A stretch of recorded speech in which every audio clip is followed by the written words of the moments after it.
दिल में छेद करे छे। पिया पीके हम रोजिया बैठे और दिल में छेद करे छे। कल तोरे दल के खटिया के आज पीछे न रहे पटिया के मजा नहीं मैंने लेट करे छे और दिल में छेद करे छे। पिया पीके हम रोजिया बैठे और दिल में छेद करे छे।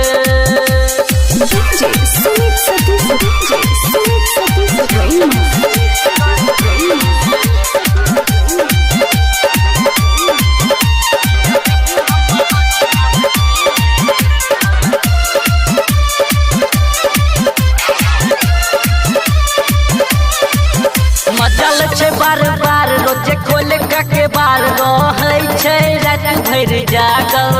खोला चोल के हुक लागल रहे छे भूख तो हमरा कहे छे पागल। मचल छे बार बार रोजे खोले के बार रहे छे रात भर जागल।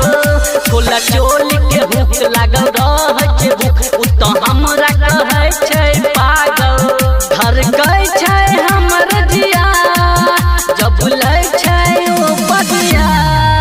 पिया पीके हम रोजिया बैठे और दिल में छेद करे छे।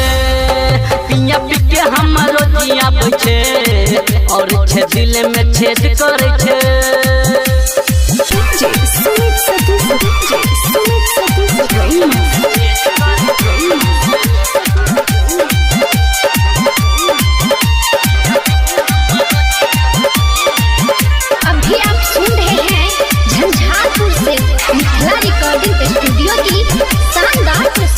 कमर में दौड़ सखी हमर मरद बुझ है नचे हमरो बतिया।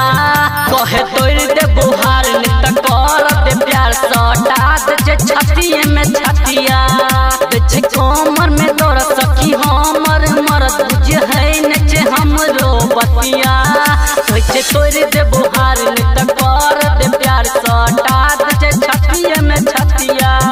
हल्ला करे छे उजाला यार पूरा बचे हमर पिया पीके हम रोजिया बैठे और दिल में छेद करे छे। पिया पीके हम रोजिया बैठे और दिल में छेद करे छे।